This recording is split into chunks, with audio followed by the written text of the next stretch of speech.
Hello students, welcome to maths calculator. Start करते हैं आपकी क्लास 7 बुक का न्यू चैप्टर डेटा हैंडलिंग। अब यहाँ पे सबसे मेन चीज क्या है, डेटा किसे कहते हैं। कोई भी इंफॉर्मेशन क्या होगी, आपकी डेटा होगी। जनरली ये किसमें होती है, न्यूमरिक फॉर्म में होती है। जैसे किसी क्लास में कितने बॉयज हैं, कितने गर्ल्स हैं, या टेस्ट हुआ तो किस बच्चे के कितने मार्क्स आए, तो इसे हम बोलेंगे डेटा। तो सबसे पहले होती है इसमें एक चीज डेटा कलेक्शन। जैसे सपोज क्लास में 5 बच्चे हैं, A B C D E. अब क्लास में एक टेस्ट हुआ, मैथ्स टेस्ट, उसमें सबको कुछ मार्क्स मिले आउट ऑफ 100। तो आपने सबसे पूछा ए को कितने मिले, सपोज 40, बी को मिले 65, सी को मिले 78, डी को मिले 52, ई को मिले 47। तो ये हो गया आपका डेटा। तो ये हो गया डेटा कलेक्शन।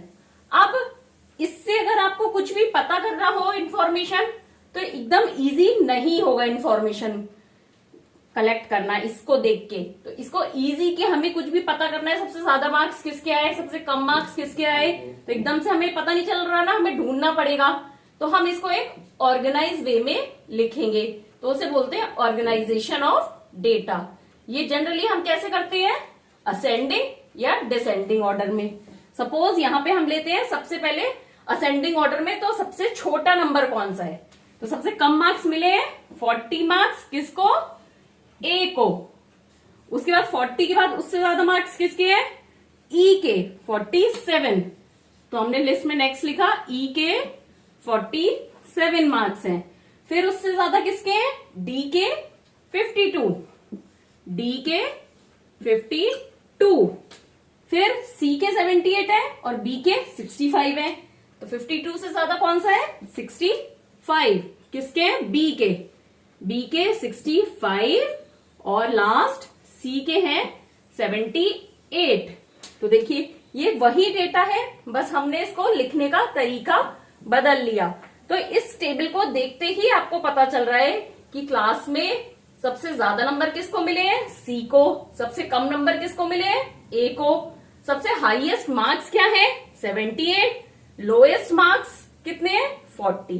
तो इसे बोलते हैं ऑर्गेनाइजेशन ऑफ डेटा। ये हम क्यों करते हैं, जिससे हमारे को कोई भी चीज है जो वो एकदम क्लियर हो जाए। जैसे यहां क्या क्लियर हुआ, हाईएस्ट मार्क्स, लोएस्ट मार्क्स। अब डेटा को ऑर्गेनाइज करने के बाद हम इससे बहुत सारी चीजें कैलकुलेट कर सकते हैं। इसमें फर्स्ट होता है अर्थमेटिक मीन। इसे हम सिंपली अपनी जो बोलचाल की भाषा है उसमें क्या बोलते हैं, एवरेज। अब यही वाला एग्जाम्पल अगर हम लें, तो इसमें जैसे आपको पता है लोएस्ट आए 40, हाईएस्ट आए 78। अब आप पूछेंगे कि एवरेज कितने मार्क्स आए, तो हम क्या उसे क्या बोलेंगे, अर्थमेटिक मीन। और मीन का क्या फॉर्मूला होता है, सम ऑफ ऑब्जर्वेशन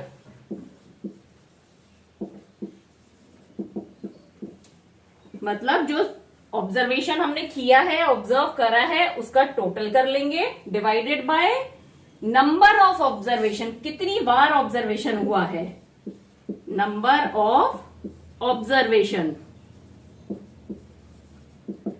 तो यहां पे सम ऑफ ऑब्जर्वेशन मतलब हम इन सबके नंबर्स को ऐड कर लेंगे।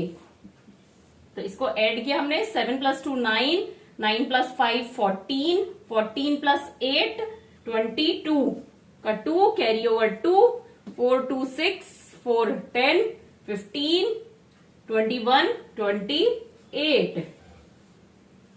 तो ये हो गया टोटल 282। और कितने स्टूडेंट थे, 5। तो हमने कितनी बार ऑब्जर्वेशन लिया है, 5 बार। तो इसको डिवाइडेड कर देंगे 5। तो ये क्या आ गया हमारा, 282 डिवाइडेड बाय 5।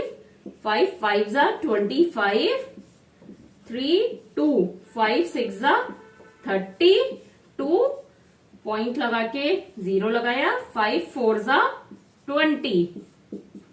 तो आंसर हो गया 56.4 is the mean of the numbers. मतलब एवरेज नंबर्स कितना हुआ इस क्लास में, 56.4। 4 हुआ। एवरेज आप ऐसे कैलकुलेट करिए, आपके पास 2 टॉफी है, आपके फ्रेंड के पास 4 टॉफी है, तो इन ऑल एवरेज कितनी टॉफी है? 3 टॉफी। 4 + 2 6 divided by 2। अब इसमें नेक्स्ट टर्म क्या आता है? रेंज। रेंज मतलब कि क्लास में जो मार्क्स दिए गए हैं वो किस रेंज में दिए गए हैं, मतलब कितने मार्क्स दिए हैं टीचर ने। तो कितने दिए हैं? 40 दिए हैं और हाईएस्ट 78 दिए। तो आप बोल सकते हैं 100 का क्वेश्चन पेपर था और मैम ने कितने दिए? 40 से 78 के बीच में मार्क्स दिए। तो ये हो गई हमारी रेंज। तो रेंज कैसे कैलकुलेट करेंगे? हाईएस्ट टर्म में से लोएस्ट टर्म हम माइनस करेंगे तो रेंज आ जाएगी। तो यहां पे रेंज क्या हुई? 78 माइनस 40। हाईएस्ट मार्क्स कितने हैं? 78। लोएस्ट कितने हैं? 40। तो रेंज हो गई 38। मतलब क्लास में जो टेस्ट हुआ मैथ्स टेस्ट, उसकी रेंज क्या है मार्क्स की? 38। मतलब लोएस्ट और हाईएस्ट के बीच में 38 मार्क्स का डिफरेंस है, तो उसे हम रेंज बोलेंगे। अब इस चैप्टर में नेक्स्ट क्या है आपका? मोड। अभी तक आपने मीन पढ़ लिया, अब नेक्स्ट है मोड। मोड क्या होती है? किस चीज को हम मोड बोलेंगे? जो फिगर सबसे ज्यादा बार आती है। तो जैसे अभी सपोज जो हमारा एक क्लास टेस्ट के मार्क्स का एग्जाम्पल चल रहा था, तो वही हम अगर दोबारा से देखें, अगर मान लीजिए किसी स्टूडेंट क्या है 35, नेक्स्ट क्या है 42, फिर नेक्स्ट क्या है 42, फिर आए 48, फिर आए 49, फिर किसी के आए 60, फिर एक और के 60 आ गए, फिर एक और के 60 आ गए, फिर 75, फिर 85। सपोज ये क्लास टेस्ट में 10 बच्चों के मार्क्स आए। ये मैंने अभी असेंडिंग ऑर्डर में ही लिखे हैं, क्वेश्चन में जरूरी नहीं है आपको असेंडिंग या डिसेंडिंग ऑर्डर में गिवन हो, पर आप हमेशा क्वेश्चन सॉल्व करने के लिए डेटा हैंडलिंग का असेंडिंग या डिसेंडिंग ऑर्डर में अरेंज कर लीजिए सबसे पहले। अब हम देखते हैं मोड क्या होता है। मीन तो आपने देखा था, मीन निकालने के लिए इन सबका ऐड करेंगे और 10 से डिवाइड कर देंगे, तो एवरेज या अरिथमेटिक मीन पता चलेगा। अब नेक्स्ट है मोड। अब मोड क्या होता है? वो ऑब्जर्वेशन जो सबसे ज्यादा बार आया हो उसे हम मोड बोलेंगे। जैसे 35 नंबर एक बार मिले हैं, 42 2 बार मिले हैं, 48 एक बार मिला है, 49 एक बच्चे को मिला है, पर 60 नंबर जो है वो 3 स्टूडेंट्स को मिले हैं। 75 भी एक को और 85 भी एक को मिले हैं। मतलब सबसे ज्यादा 10 में से 3 बच्चों को 60 मार्क्स मिले हैं। तो यहां पे मोड क्या हो गया? 60, क्योंकि 60 जो है वो सबसे ज्यादा बच्चों को मिले हैं कंपैरेटिव टू अदर नंबर्स। तो इस क्वेश्चन में मोड इज 60। अब मोड के बाद नेक्स्ट क्या आता है? मीडियन। अब जैसे हम यही एग्जाम्पल लेते हैं, तो इसमें कितने स्टूडेंट हैं? 10 स्टूडेंट। मीडियन क्या होता है? जो मिडिल होता है ऑब्जर्वेशन, उसे हम मीडियन बोलेंगे। अब यहाँ पे क्योंकि 10 है, तो यहाँ पे मिडिल क्या हुआ? ये 5th नंबर का हुआ और 4th नंबर का हुआ। अगर मीडियन में अब आपको एक चीज का ध्यान रखना है, अगर जो ऑब्जर्वेशन है वो इवन नंबर्स में है, तो मिडिल 2 नंबर्स का एडिशन करके और डिवाइडेड बाय 2 करेंगे तो हमारा मीडियन आएगा। यहां पे देखिए फॉर इवन नंबर्स। अब यहां पे ये एग्जाम्पल आपका इवन नंबर्स का है, तो इसमें क्या लिखेंगे हम? n/2 प्लस n/2 प्लस 1 की वैल्यू डिवाइडेड बाय 2। तो n/2 ऑब्जर्वेशन कौन सा हो गया? n मतलब 10, यहाँ पे n हो गया 10, तो n/2 मतलब 5th observation. 5th observation ascending या डिसेंडिंग ऑर्डर में रखने के बाद 5th, तो 1st, 2nd, 3rd, 4th, 5th। तो n/2 ऑब्जर्वेशन की वैल्यू क्या है? 49 प्लस n/2 प्लस 1 मतलब n/2 5 प्लस 1 6 ऑब्जर्वेशन है 60 प्लस 60/2, ये हो गया हमारा 109/2, दैट इज 54.5। इसका मीडियन हो गया। मतलब क्लास में जो 10 बच्चों को मार्क्स मिले हैं उसका मीडियन नंबर क्या है? 54.5। मोड क्या था? 60 था, क्योंकि 60 सबसे ज्यादा बच्चों को मिला है। अब ये मिडिल मार्क्स हो गए 54.5। अब सपोज करिए ये तो इवन नंबर से, अब सोचिए यहाँ पे ये 85 नहीं है, सिर्फ 9 बच्चों के मार्क्स दिए हैं, तो ये क्या हो गया हमारा? ऑड नंबर्स हो गए। तो ऑड नंबर्स के लिए मीडियन क्या होगा? फॉर ऑड नंबर मीडियन क्या होगा? जो मिडिल वैल्यू है उसकी वैल्यू, मिडिल टर्म की। तो मिडिल टर्म क्या है? 49। 49 के पहले 4 बच्चे हैं और बाद में 4 बच्चे हैं, तो मिडिल टर्म की वैल्यू क्या होगी? मीडियन होगी। तो यहां पे मीडियन क्या हो गया? 49। समझ में आया?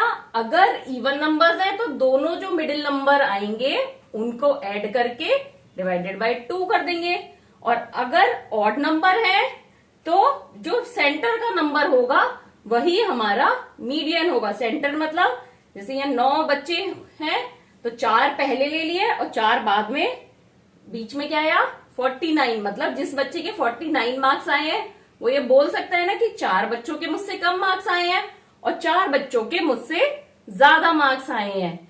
तो सेंटर में कौन सा बच्चा आया? 49 मार्क्स वाला। तो मीडियन क्या हो गया यहाँ?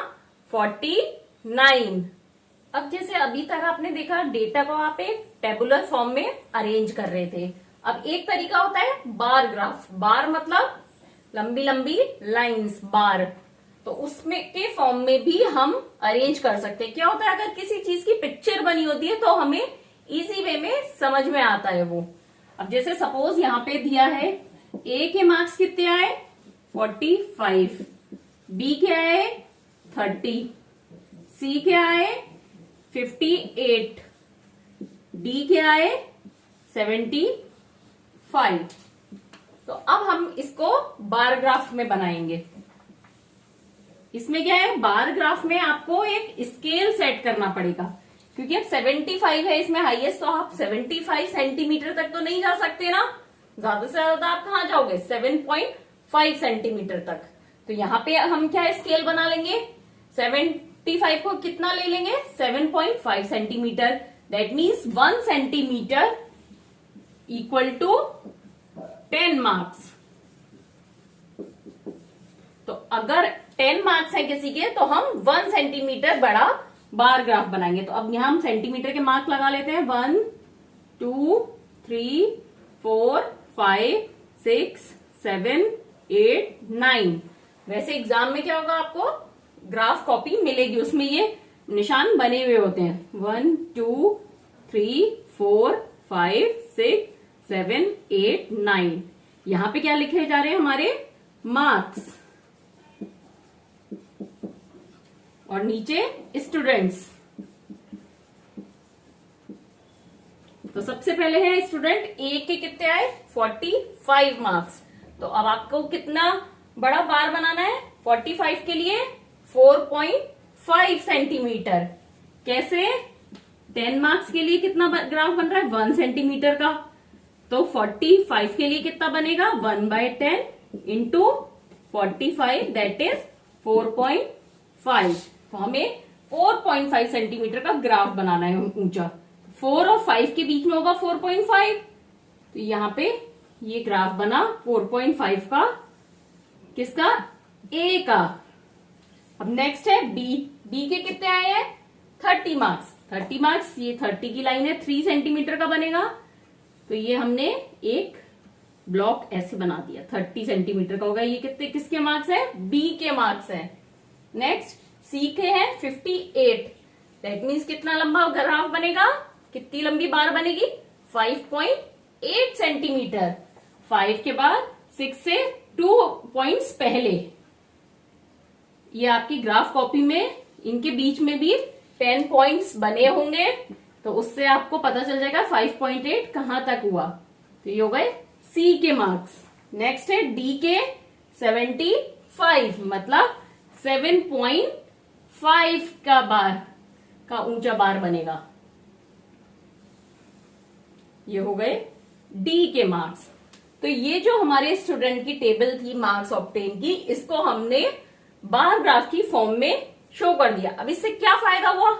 अब देखिए टेबल में तो आपको पढ़ना पड़ता है किसके सबसे ज्यादा मार्क्स हैं, या अरेंज करना पड़ता है असेंडिंग डिसेंडिंग में। अब ये ग्राफ देखते ही पता चल रहा है कि सबसे ज्यादा मार्क्स किसके हैं, डी के, क्योंकि ये सबसे ऊंचा बार बना है, और सबसे छोटा किसका है, बी का। दैट मीन्स बी के सबसे कम मार्क्स हैं। तो एक पिक्चर बन गई, इससे आपको और ज्यादा क्लियर हो गया इंफॉर्मेशन पढ़ना। अब इस चैप्टर का लास्ट टॉपिक है प्रोबेबिलिटी। प्रोबेबिलिटी क्या होता है? किसी भी चीज की होने की संभावना, कि क्या पॉसिबिलिटी है होने की। जैसे सपोज आज कोई क्रिकेट मैच हो रहा है, तो इंडिया वर्सेस पाकिस्तान या किसी के साथ भी, तो इंडिया के वो मैच जीतने की प्रोबेबिलिटी क्या है? इंडिया जीत भी सकती है, नहीं भी जीत सकती है, उसके जीतने के चांस है भी, नहीं भी है। आज बारिश होगी या नहीं होगी, तो बारिश होने के चांस है भी और नहीं भी है।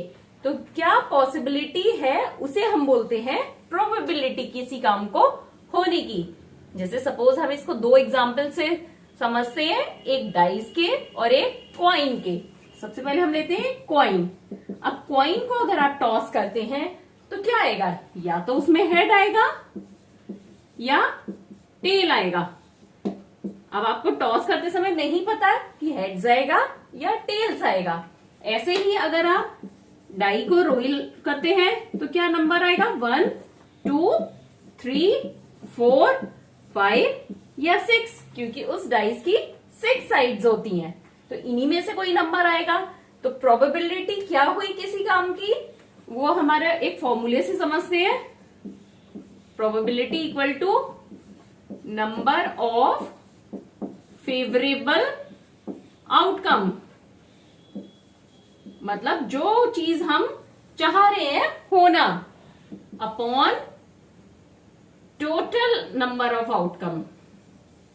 टोटल नंबर ऑफ आउटकम मतलब वो क्या क्या हो सकता है। अब जैसे डाइस के उसमें कितने आउटकम हो सकते हैं? 2, या तो हेड्स आ सकता है या टेल आ सकता है। और फेवरेबल जो हम चाह रहे हैं, जैसे सपोज हम सोच रहे हैं टेल्स आ जाए, तो हमारा फेवरेबल आउटकम कितनी बार आ सकता है? एक बार। दो में से या तो हेड या टेल, तो फेवरेबल आउटकम क्या हो गया? 1 upon total number of outcome. कितने आउटकम हो सकते हैं? या तो हेड या टेल, 2। तो ये हमारे टेल आने की प्रोबेबिलिटी क्या है? 1/2। ऐसे ही डाइस में अगर सपोज हम सोच रहे हैं कि 2 आए, पूछ रहे हैं हम 2 आने की प्रोबेबिलिटी क्या है, तो फेवरेबल मतलब हम 2 लाना चाह रहे हैं, तो ये हो गया कितने हैं आउटकम? 1 अपॉन टोटल कितने आउटकम हो सकते हैं यहाँ? 6। तो 2 की प्रोबेबिलिटी क्या है? 1/6। अब आप सोचेंगे फेवरेबल तो एक ही होगा। अब जैसे डाइज है, अगर आप इसमें पूछे कि इवन नंबर आने की प्रोबेबिलिटी क्या है, तो यहाँ पे इवन नंबर क्या है? 2, 4, 6। तो यहाँ पे फेवरेबल आउटकम कितने हो गए? 3 हो गए। 1, 2, 3। और टोटल नंबर ऑफ आउटकम 6।